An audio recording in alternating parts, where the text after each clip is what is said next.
Morning વિદ્યાર્થી મિત્રો, કેમ છો? મજામાં? જય સ્વામિનારાયણ. 11 સાયન્સનું આજે પહેલું લેક્ચર મારું છે. નિતિન બેનને વાત કરી હશે, બરાબર ને?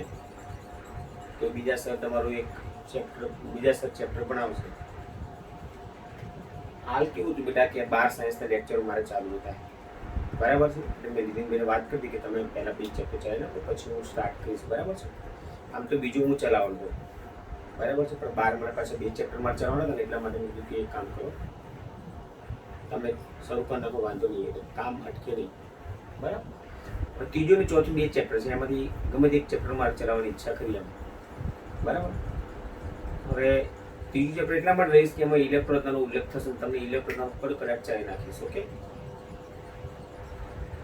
પહેલાં તો તમને દરેકને અભિનંદન છે, તમે 11 સાયન્સમાં એડમિશન લીધું, મતલબ તમે ભાવિ ડૉક્ટર છો અને ભાવિ એન્જિનિયર છો, રાઈટ ને? તમારા આશીર્વાદ છે કે તમે ડૉક્ટર અને સારા એન્જિનિયર, સારા એસ અધિકારી, રાષ્ટ્રીય અધિકારી તમે બનો, બરાબર? અને એક તમારી ક્રેડિટ બહુ સારું જશે, રાઈટ? મને તો ઓળખતા રહેશો ને તમે, આમ તો સ્કૂલ ઉઘડી નહીં એટલે ખ્યાલ ના આવે, બરાબર છે બધા? એવી પ્રજાપતિ, બરાબર છે? એમએસસી બીએડ અને કેમિસ્ટ્રી એ મારો પ્રિય સબ્જેક્ટ છે. આમ તો મને મેથેમેટિક્સ વધારે ભાવતું. આમ કેવું છે બધા કેમિસ્ટ્રી દાખલા હોય એટલે મને બહુ મજા પડી. કેમ? ઊંઘમાંથી હું ઉઠીને દાખલા ગણું તો મને મજા આવે. તો એ દાખલા હું તો જોતો જ નહીં, એક વખત નજર નાખી દે દાખલા પેજ થઈ ગયા, બરાબર ને?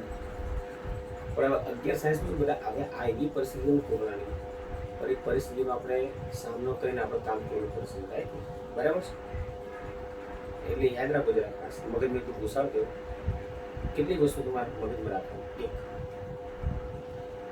જો થિયરીમાં ખબર પડે ને, ખબર તો એને સ્વર્ગ જેવું સુખ દેખાય.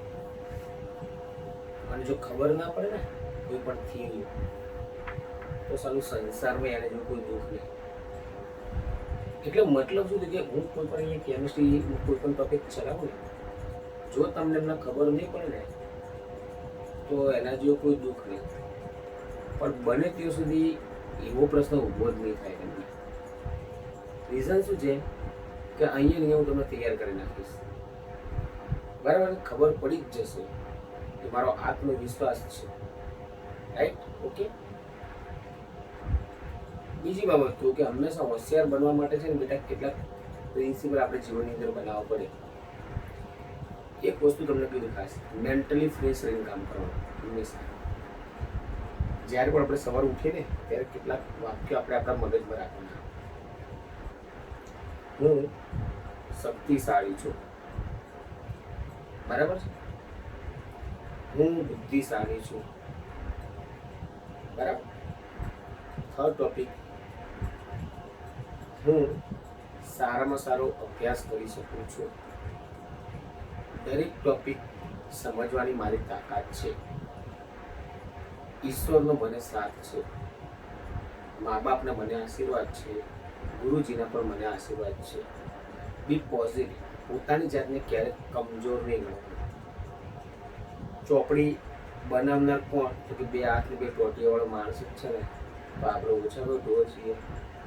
અને બાજુ કેવું કે એને તો કોઈ પણ સંશોધન કરવું છે ને, કોઈ પણ સંશોધન કરવું છે ને, માનો કે પરમાણુ છે, પરમાણુ તો પરમાણુના મૂળભૂત કણો 3 છે. પરમાણુના મૂળભૂત કણો કેટલા છે? 3 છે. આપણે આવું લખો ને તમે, પરમાણુ જે છે, પરમાણુ, બરાબર છે, એમાં 3 મૂળભૂત કણો છે. હા, તમે જાણો છો ને? તો તમારે યાદ કેવી રાખવાનું કે પેન પેન યાદ રહે ને, પેન લખવાની, પેન બેટા. પી એટલે પ્રોટોન, પોઝિટિવ એટલે ધન વીજભાર, આ નેગેટિવ છે ઇલેક્ટ્રોન ઋણ વીજભાર, આ ન્યુટ્રોન તટસ્થ છે, બરાબર છે? પરમાણુનું સંશોધન કરવા માટે કેટલા વૈજ્ઞાનિકે રજૂઆત કરી? તમે તો ભણી ગયા. થોમ્સનનો પરમાણુ નમૂનો, રુથરફોર્ડનો પરમાણુ નમૂનો, બોરનો પરમાણુ નમૂનો, ક્વાન્ટમ નમૂનો, કેટલા બધા નમૂનાનો તમે અભ્યાસ કર્યો છે, બરાબર છે? તો એમાં તમે શું અભ્યાસ કર્યો કે પરમાણુનો નમૂનો છે ને, એ પરમાણુ છે ને કેન્દ્રીય નમૂનો છે, રાઈટ? તમે પણ આવો અભ્યાસ કર્યો છે ને બધા? કેન્દ્રીય નમૂનો કહેવાય. તો એના કેન્દ્રમાં 2 નમૂના છે, પ્રોટોન અને ન્યુટ્રોન. ધન ભારિત પ્રોટોન અને તટસ્થ ન્યુટ્રોન ક્યાં છે? કેન્દ્રમાં. ન્યુટ્રોન છે એટલે આપણે કેન્દ્ર ન્યુક્લિયસ કહીશું, રાઈટ? અને કેન્દ્રમાં રહેલા જે કણો ખરા ને ન્યુક્લિયોન કહેવાય. ન્યુક્લિયોન કહેવાય. આ ભટકતી આત્મા છે ઇલેક્ટ્રોન. ઇલેક્ટ્રોન શું કરે છે? કેન્દ્રની આસપાસ જે વર્તુળાકાર માર્ગ છે ને, વર્તુળાકાર માર્ગ જેને આપણે કક્ષા કહીએ છીએ, એમાં પરિભ્રમણ કરે છે. પરિભ્રમણ શબ્દ પાછું કેવું વાપરું ખબર? સતત પરિભ્રમણ કરે છે. તમે જાણો છો ને કેવું? સતત પરિભ્રમણ કરે છે. તો આ પરમાણુનું બંધારણ થયું. કોઈ પણ પરમાણુ તમે લાવો, હાઇડ્રોજન લાવો કે નાઇટ્રોજન લાવો કે ઓક્સિજન લાવો, કોઈ પણ પરમાણુ લાવો કે એનું સ્ટ્રક્ચર આ પ્રકારનું છે કે પરમાણુના બે ભાગ છે, એક કેન્દ્ર અને કેન્દ્રની બહારનો વર્તુળાકાર માર્ગ. કેન્દ્ર એટલે ન્યુક્લિયસ છે અને વર્તુળાકાર માર્ગ કક્ષા છે. કેન્દ્રમાં કોણ છે? તો કે પ્રોટોન અને ન્યુટ્રોન છે. અને ઇલેક્ટ્રોન ક્યાં છે? તો કે પરમાણુના કેન્દ્રની આસપાસ જે વર્તુળાકાર માર્ગ છે ને, વર્તુળાકાર માર્ગમાં છે ને સતત પરિભ્રમણ કરે છે. કોક છોકરા સાહેબ મને પ્રશ્ન કર્યો, શું સાહેબ તમારો થોડા દિવસ કેમ લે સતત પરિભ્રમણ કરે છે? હા, સતત પરિભ્રમણ કરે છે. હવે ગપ્પા મગજમાં નહીં ઉતરતા લાગે. કેમ? મારો છોકરો હોશિયાર હતો, બરાબર છે. એ કેમ આવું? મને કે સાહેબ ઇલેક્ટ્રોન કોણ છે? કણ. આ કણ છે, પાર્ટિકલ. ઓકે, તો આપણે બધા પણ કોણ છે? કણ. હા, આપણે બધા પણ કણ જ છીએ. તો આપણે દોડીએ દાખલા તરીકે, તો આપણી ઉર્જા શું થાય? તો કે વપરાય. તો ઉર્જા ધીમે ધીમે શું થાય? ઘટી જાય. તો આપણે શું લાગે? થાક લાગે. એક જગ્યાએ બેસી જઈએ. તો ફરતી આપણે ઉર્જા નહીં પડે ખોરાક સ્વરૂપે, તો પાછળ દોડી શકીએ. એટલે આપણે છે ને સતત દોડી શકતા નથી, બરાબર ને? પણ આ તમે જોયું, સતત પરિભ્રમણ કરી મારું થાકતો જ નહીં. સારું, ભગવાનને આપણે ફરિયાદ કરી તો પ્રભુ આવું ના કરે. તમે ઇલેક્ટ્રોનને તમારા ગણે, અમને તમારા ના ગણે, અરખમણો ગણે તમને. મારું ઇલેક્ટ્રોન થાકતો જ નહીં, આમ પરિભ્રમણ કર્યા જ કરે છે, અને છતાં એની ઉર્જા અચોકે છે. અને ભૂલથી જો તમે ઉર્જા આપી દીધી ને, તો મારે એક કક્ષામાંથી બીજી કક્ષામાં કૂદકો મારશે. અને પછી જે ઉર્જા મેળવી હતી ને એનું ઉત્સર્જન કરીને પાછું ત્યાં આવતો રહેશે, પણ એની ઉર્જામાં કોઈ ફેર પડતો નથી. વિચાર તો કરો યાર, પરમાણુ અને પરમાણુ બંધન આવું છે. કેટલાક વાગે સાહેબ શું ગપ્પા મારો કે આમ તો આપણે જોઈ શકતા નથી, ઇનવિઝિબલ છે. જો મેં ઓટો ગ્રહણ કર્યો, અહીંયા ઓટો છે, ઓક્સિજન પરમાણુ છે, કે દેખાય? બતાવો કયો દેખાય? તમે જોઈ શકતા નથી જેને, અને તમે બંધારણની વાત કરો છો. કેવી રીતે પ્રાપ્ત કર્યું તમે બંધારણ? વાત કરીને આપણે કોસ્મિક કિરણોને કેન્દ્રીય પ્રક્રિયાના આધારે બંધારણ પૂરવાર કર્યું છે, રાઈટ? બરાબર. આ બંધારણ શોધવા માટે, આનું સંશોધન કરવા માટે કેટલાય વૈજ્ઞાનિકો પડી ગયા. થોમ્સન ને રુથરફોર્ડ ને બોર ને માઇકલ ફેરાડે બધા આમ ઊંડા ઉતરી ગયા. વર્ષોના વર્ષો વીતી ગયા, અને હારું આપણે અત્યારે 2 મિનિટમાં સમજી લીધું. એના કરતા તો આપણે હોશિયાર. ખોટી વાત નહીં મારી, હે ને? વર્ષો વીતી ગયા આપણે, અને આજે સારું તમે તો 2 મિનિટમાં શીખી લીધું. જોરદાર કહેવાય. હાલે સાહેબ, તમારી વાત તો સાચી. આપણે હોશિયાર છીએ એટલા માટે, બરાબર ને? તો પરમાણુમાં મૂળભૂત કણો કેટલા બધા અભ્યાસ કર્યો? 3. કીધું યાદ રાખવાનું, પેન, પ્રોટોન, ઇલેક્ટ્રોન ને ન્યુટ્રોન. અને પરમાણુના 2 ભાગ છે, કેન્દ્ર અંદરનો ભાગ કેન્દ્ર અને બહારનો ભાગ કક્ષા. કેન્દ્રમાં કોણ છે? તો પ્રોટોન ને ન્યુટ્રોન. અને ભટકતી આત્મા ઇલેક્ટ્રોન સતત શું કરે છે? પરિભ્રમણ કરે છે. કેન્દ્રમાં રહેલા કણનો શું કહેવાય? ન્યુક્લિયોન કહેવાય. આવું તો અભ્યાસ કરે છે ને બધા, બરાબર ને? તો નોર્મલ શું? હવે તમને ખબર પડી ગઈ. કે પરમાણુ બંધારણ જોયું છે, રાઈટ? આ બંધારણનો અભ્યાસ, બંધારણ શોધવા માટે વૈજ્ઞાનિકો કેટલા વર્ષો વીતી ગયા, અને આપણે માત્ર 2 કે 3 મિનિટમાં આપણે શીખી લીધું, બરાબર ને? મજા પડી ગઈ. એટલે હવે ઇલેક્ટ્રોન રચના પર આધારિત છે ચેપ્ટર, એટલા માટે મેં તમને નક્કી કર્યું ચલો આપણે ત્રીજું ચેપ્ટર તમને ચલાવીએ. ત્રીજું ચેપ્ટર છે બેટા 11 સાયન્સની અંદર, બરાબર છે? એ ચેપ્ટર છે તત્વોનું વર્ગીકરણ, ધ ક્લાસિફિકેશન ઓફ એલિમેન્ટ. તત્વોનું વર્ગીકરણ અને તેના ગુણધર્મોમાં આવર્તિતા. તત્વોનું વર્ગીકરણ અને તેના ગુણધર્મોમાં આવર્તિતા. ચિંતા ના કરશો, સેકન્ડ ચેપ્ટર પર ઘણું બધું તમારે રિવિઝન થઈ જશે. ઇલેક્ટ્રોજ્ઞાનની તો તમારે માસ્ટરી જશે, બરાબર છે? જો મને છે ને ઘણા બધા ગુરુજી બહુ સારા મળ્યા છે, હું એમએસસી છે ને બંને વર્ષ કોલેજ ફર્સ્ટ હતો માસ્ટર ડિગ્રીમાં. અને મારા જે ગુરુજી હતા ને ડૉક્ટર સીબી બસેન, પહેલા જ દિવસો સાલુમાં ઈર્ષા આવી ગઈ જોરદાર. હું તો કહું આખા ઇન્ડિયાનો કેમિસ્ટ્રીનો કિંગ કહેવાય. આખું સર આઉટ કોષ્ટક બોર્ડ પર મારા માટે 2 મિનિટમાં લખી નાખ્યું. મને તો આમ સખત ઈર્ષા આવી ગઈ, જોરદાર ઈર્ષા આવી ગઈ. ના ચાલે આપણને ના આવડે એવું બધું નહીં. મારા ઇતિહાસમાં આખા જીવનકાળનો જેટલો અભ્યાસ કર્યો કોઈ સાહેબે આખો આઉટ કોષ્ટક બોર્ડ પર લખી છોકરું આઉટ કોષ્ટક જોઈને સારા મેલેરિયા થઈ જાય. સારું પકડી લાવવા હોજ્યું પણ એને ધોઈ જ નાખી ક્રોમોગ્રીન સારો શોધ્યું. હમણાં અમારા લમડી લેવાનું આઉટ કોષ્ટક યાદ રહેતું નહીં. કયું તો કેવો છે આપણે અમારું લેવા દેવા સાહેબ. છોકરું કંટાળી જાય આઉટ કોષ્ટક ગેમ. ચિંતા નહીં કરવાની, આઉટ કોષ્ટક કીધી છે. જો હું તમને આખો આઉટ કોષ્ટક લખી કાઢું બરાબર છે. એ લી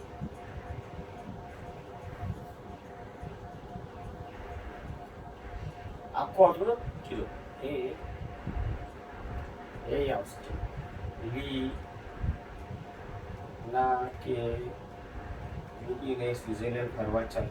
ઓકે, પછી એથી લખું છું બેટા જુઓ. 2 મગકા સ 12 આ પહેલો સમૂહ અને બીજો સમૂહ. અને આવર્ત 7 તમને ખબર જ છે બેટા. પહેલો, બીજો, ત્રીજો, ચોથો, પાંચમો, છઠ્ઠો અને સાતમો છે ને અધૂરો છે. પહેલો આવર્ત કરીને પહેલો આવર્ત એમાં હાઇડ્રોજન આવશે અને હિલિયમ આવશે. તમને ખબર છે. આ બીજો બરાબર, ત્રીજો, ચોથો, પાંચમો, છઠ્ઠો, સાતમો. ઓકે, પછી વચ્ચે સ્કેપી વિક્રો મેના હેપકો નિકુજી એસસીટીઆઈ વીસીઆર એમિનેફિશિયન્સી જડન. બરાબર, ત્રીજો, ચોથો, પાંચમો, છઠ્ઠો, સાતમો, આઠમો, નવમો, 10મો, 11મો, 12મો આ ડી વિભાગ, આઈએસ વિભાગ. રાઈટ. પછી અહીંયા આવશે 13 થી 18, 13, 14, 15, 16, 17 ને 18. તો અહીંયા આવશે બીક લાગે નો ફિમેલની. રાઈટ. બેલગા ઇન્ટેલ કાશી જટીલે. નાના પાટેકરે ઐશ્વર્યા રાયને સબમરીનમાં બેસાડી. અને જો બી આપણે યાદ રહી ગયું. ઓકે, ઓ સી ટી પો બરાબર. ક્લોરીન, બ્રોમિન, આયોડિન અને એસ્ટેટિન. રાઈટ. પછી આ તો બેટા તમને આવડે. જો પહેલો જે આવડત ને એમાં 2 તત્વો છે, હાઇડ્રોજન અને હિલિયમ. તો અહીંયા હિલિયમ નિયોન, આર્ગોન, ક્રિપ્ટોન, ઝીનોન અને રેડોન. ઓકે, આ તો બેટા પી વિભાગ. ઓકે, હવે એફ વિભાગ છે ને 6થા 7મા આવર્તમાં એસ અને ડી ની વચ્ચે આવશે એફ વિભાગ. હવે એફ વિભાગના અહીં લખું છું, જો ધ્યાન આપજો, તમને મજા આવશે, જોરદાર મજા આવશે. જો એફ વિભાગની 2 શ્રેણી છે, લેન્થેનોઇડ અને એક્ટિનોઇડ શ્રેણી છે. લેન્થેનોઇડ શ્રેણી અને બીજી કઈ છે તો બેટા એક્ટિનોઇડ શ્રેણી.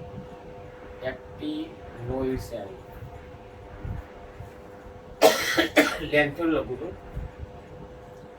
સિરિકાનો પ્રિન્સ, એમડી નો પ્રાઇમ મિનિસ્ટર, સ્મિતા નામની છોકરી, યુરોપમાં ગાંધી, તિબેટમાં ડાઈ, પોલેન્ડમાં એન્જિનિયર મળી અને તમિલને યાકુબ સાથે લગ્ન ગાંધીજી જોડેલી. એટલે જે તમારા આઉટ ક્વેશ્ચન નીચે 2 શ્રેણી આપેલી છે, એમાં એક શ્રેણી મેં લખી લેન્થેનોઇડ. સિરિકાનો પ્રિન્સ, એમડી નો પ્રાઇમ મિનિસ્ટર, સ્મિતા નામની છોકરી, યુરોપમાં ગાંધી, તિબેટમાં ડાઈ, પોલેન્ડમાં એન્જિનિયર મળી અને તમિલને યાકુબ સાથે લગ્ન ગાંધીજી જોડેલી. પછી એક્ટિનોઇડ શ્રેણી છે.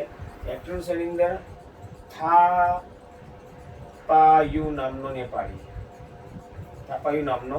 નેપાળી, પુના અને અમદાવાદમાં ક્રાઇમ બ્રાન્ચ ઓફિસ, બોમ્બે ખાતે ચીફ ગેસ્ટ તરીકે આમંત્રણ, એસ નામની ફિમેલ સાથે મેરીડ, નોબેલ મેળવી લોરેન્સ પરવલ. જો આખો આઉટ ક્વેશ્ચન આપણે આટલું શીખવાનું આખો આઉટ ક્વેશ્ચન મેં બોલતો લખી નાખ્યું. બરાબર છે, ચિંતા ના કરજો. આ ચેપ્ટર પડશે ને આખો આઉટ કોષ્ટક તમને electron configuration, that means electron રચના સાથે આખું મોઢે તમને આવડી જશે. બિલકુલ ચિંતા ના કેમ આવડે, મેં કીધું આપણે શક્તિશાળી બુદ્ધિશાળી છે, ના આવડે બને જ નહીં, આવડી જશે. જે રીતે મેં લખ્યું ને એવી રીતે તમે પણ લખતા થઈ જશો. રાઈટ. ચલો આપણે હવે બીજી વાત કહું, અહીં કોઈ પણ ટોપિક ચલાવું ને એટલે એક વસ્તુ બેટા યાદ રાખજો, કોઈ પણ ટોપિક ચલાવું તમને તો તમારે એ ટોપિક છે ને હોમવર્કમાં 2 કલાક કરવાનો, પછી એમાંથી શોર્ટ ક્વેશ્ચન બનાવવાના. હું આનું પેમ્પલેટ કર્યું, ટેમ્પલેટ સાંભળજો, ચેપ્ટર 1, 2 અને 3. હા, આનું પેમ્પલેટ છે ને હું તમને અંદર મોકલી દઈશ, તમે એની ઝેરોક્ષ કરી નાખજો, બરાબર છે? ખ્યાલ આવ્યો? અને પછી તમે એમાંથી વાંચવા શરૂ કરી નાખજો, વાંધો નહીં. ઓકે, ખ્યાલ આવી ગયો? 2 વખત હોમવર્ક કરવાનું, શોર્ટ ક્વેશ્ચન બનાવવાના, ટેમ્પલેટ મોકલું છું, એના આધારે તમે શું કરશો, તૈયાર કરી દીધું બેટા. આમાં સેજે કે રાખતા. ઓકે, ટેમ્પલેટ તમે જોશો તમને ગમશે. એ ટેમ્પલેટ કેવું છે તમને ખબર છે? અત્યાર સુધીના પૂછેલા ગુજકેટ, નીટ, જી બધા જ પ્રશ્નો વિથ સોલ્યુશન બધું કમ્પ્લીટ તમને આપેલું છે. એટલે જરા ચેક કરજો વ્યવસ્થિત, બરાબર? ચલો જોજો, હું એક મુદ્દો પાણી વાત કરું કે આવા કોષ્ટકની અંદર તત્વોનું વર્ગીકરણ મુદ્દો પાણી પડે છે, શરૂ કરી નાખો હવે. ઓકે, આવા કોષ્ટકમાં તત્વોનું વર્ગીકરણ શા માટે કરવું પડે? કોઈ પણ દ્રવ્ય હોય ને એનો મૂળભૂત ઘટક તત્વો છે બધા, પરમાણુ છે, પણ પરમાણુ ભેગા થઈને તત્વો તો બનાવે કે ના બનાવે? ઓકે, કોઈ પણ દ્રવ્ય હોય ને દ્રવ્ય એનો મૂળભૂત ઘટક કોણ છે? તો કે તત્વો છે, બરાબર છે? તમે જંગલમાં તો આપણે બધા જઈએ ને, કોઈ દિવસ તમે એવું સાંભળ્યું કે સારું સિંહ અને સસલું જોડે ફરતું હોય? સિંહ અને હરણ જોડે ફરતું એવું સાંભળ્યું નથી? સાંભળ્યું? હરણનું ટોળું અલગ હશે, સિંહનું ટોળું અલગ હશે, હાથીનું ટોળું અલગ હશે. હે, આ ક્લાસિફિકેશન કર્યું, વર્ગીકરણ કર્યું છે, બરાબર ને? તો બધા હાથીના ગુણધર્મો એક જેવા હોય, બધા હરણના ગુણધર્મો એક જેવા હોય, બધા સિંહના ગુણધર્મો એક જેવા હોય. કઈ સિંહના ગુણધર્મો કઈ હરણ જેવા ના હોય, કારણ કે હરણ એ શાકાહારી છે અને સિંહ એ માંસાહારી છે, ઘાસ ખાય કોઈ દિવસ ના ખાય, એટલે ગુણધર્મો જુદા હોય, બરાબર ને? તો તત્વો કરીને બધા જુદા જુદા છે, ગુણધર્મો જુદા, પણ એમાંથી કેવા તત્વો તો છે કે જેના ગુણધર્મો સરખા છે, તો એને એક બાજુ ગોઠવો ને. હવે હું તમને સમજાવું, 1800ની સાલની અંદર જે તત્વો હતા ને, 1800ની સાલમાં 31 તત્વો હતા. કેટલા તત્વો હતા? 31 તત્વો. પછી 1865માં એ તત્વોની સંખ્યા વધી નીકળી થઈ તો કે 63 તત્વો થયા. અને હાલમાં તત્વો કેટલા છે? તો કે હાલમાં 114 તત્વો છે. 114 તત્વોની અંદર કુદરતી કેટલા છે? તો કુદરતી 92 છે. અને બાકીના કેવા છે? તો કે માનવ નિર્મિત છે, એટલે માનવ સર્જિત છે, લેબમાં બનાવવાના. કેટલા થશે? તો કે 22 થશે. અને હજુ પણ સંશોધન ચાલુ જ છે, બરાબર છે? પણ આ બધા તત્વોના રાસાયણિક ગુણધર્મો, ભૌતિક ગુણધર્મો અભ્યાસ કરવો બહુ મુશ્કેલ છે, રાઈટ?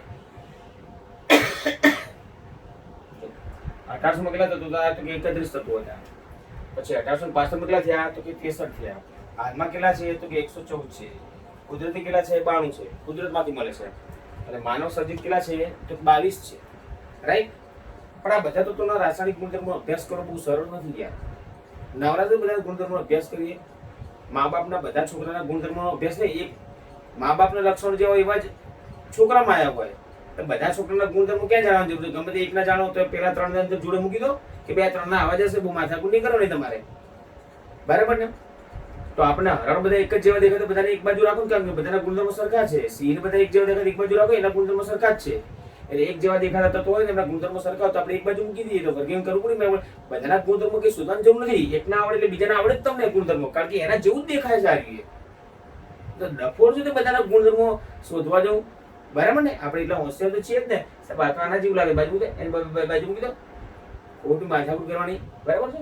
એટલે તત્વોના વર્ગીકરણની જરૂરિયાત એટલી ઊભી થઈ કે બધાના ગુણધર્મો જુદા હોય, પણ કેટલાના ગુણધર્મો સરખા હોય તેનું ટોળું એક બાજુ પૂરો, અહીંથી ઉપર એક ટોળું આ બાજુ, બીજું ટોળું આ બાજુ, ત્રીજું ટોળું આ બાજુ. સાહેબ આ બધાના ગુણધર્મો સરખા. જો આ ટોળામાં દરેકના ગુણધર્મો સરખા, આ ટોળામાં દરેકના ગુણધર્મો સરખા, આ ટોળામાં દરેકના ગુણધર્મો સરખા. આ વર્ગીકરણ કર્યું, ક્લાસિફિકેશન કર્યું, તો તત્વોનું વર્ગીકરણ કરવું જ પડશે ને આપણે, બરાબર છે?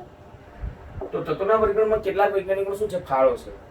તો વૈજ્ઞાનિકોનો ફાળો જોઈને આપણે આજે એક વૈજ્ઞાનિકનો ફાળો જોઈ નાખીએ. ઓકે, ઘણા બધા વૈજ્ઞાનિકે આ કોષ્ટક તત્વોનું વર્ગીકરણ, એના ગુણધર્મો, આઉટ કોષ્ટકની રચના કરી. ચલો પહેલો હું લખું ધ્યાન આપજો ખાસ. John Dobereiner. John Dobereiner, right. John Dobereiner શું કર્યું કે તત્વોના ભૌતિક અને રાસાયણિક ગુણધર્મોના આધારે વર્ગીકરણ કર્યું. તત્વોના ભૌતિક અને આ ચેપ્ટર છે ને વૈજ્ઞાનિકોનો સ્ત્રોત છે. ઘણા બધા વૈજ્ઞાનિક આવશે વર્ગીકરણ કરતા જ જશે. પહેલા જેને જોન ડોબરેનર માર્ગે જે આવર્ત કોષ્ટકનું વર્ગીકરણ કર્યું એમાં સુધાર કરીને નવો વૈજ્ઞાનિક નવું બનાવશે. એમાં સુધાર કરીને પાછો ત્રીજો વૈજ્ઞાનિક આવશે, એમાં સુધાર કરીને ચોથો વૈજ્ઞાનિક, છેલ્લે જે આવર્ત કોષ્ટક બન્યું મેન્ડેલભાઈ પરફેક્ટ બની ગયું આધુનિક આવર્ત કોષ્ટક, રાઈટ. તો તત્વોના ભૌતિક અને રાસાયણિક ગુણધર્મોને આધારે, બરાબર ને, એને આવર્ત કોષ્ટક રજૂ કર્યું. એને છે ને સમાન ગુણધર્મ ધરાવતા 3 તત્વો એક જ સમૂહ મૂક્યા. સમાન ગુણધર્મ ધરાવતા 3 તત્વોનો સમૂહ રજૂ કર્યો. કેમાં તત્વોના સમૂહ રજૂ કર્યા. 3 તત્વોનો સમૂહ એટલે ત્રિપુટીનો નિયમ. Yes, good. કયો નિયમ? ત્રિપુટીનો નિયમ રજૂ કર્યો. કયો નિયમ રજૂ કર્યો? ત્રિપુટીનો. ચલો આમાં ગુણધર્મ કયા સમાન છે? જેમ કે આપણી પાસે ત્રિપુટી છે ઘણી બધી. જો સપોઝ એક ના કે, રાઈટ, લિથિયમ, સોડિયમ, પોટેશિયમ. તો આ જે 3 તત્વો છે ને એ 3 તત્વો છે ને અતિ પ્રતિક્રિયાત્મક છે. અતિ પ્રતિક્રિયાત્મક છે મતલબ શું થયો? ખૂબ જ સક્રિય છે. મતલબ આ 3 સક્રિય છે એટલે 3નો રાસાયણિક ગુણધર્મ સરખો થયો એટલે એક જ અણુ મૂક્યા.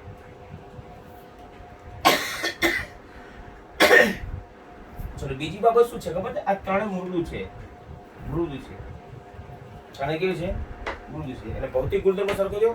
3 ઘન છે. 3 કેવું છે? ઘન છે, મૃદુ છે.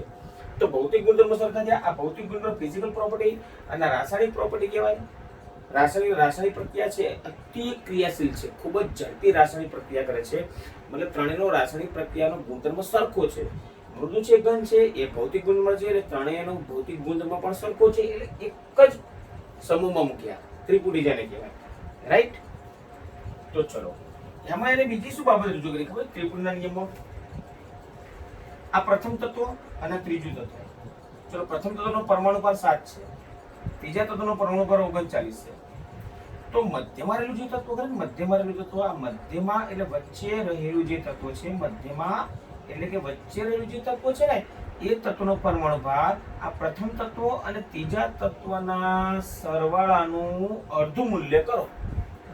એટલે કે પ્રથમ અને ત્રીજા તત્વના પરમાણુ ભારનો સરેરાશ પરમાણુ ભાર છે.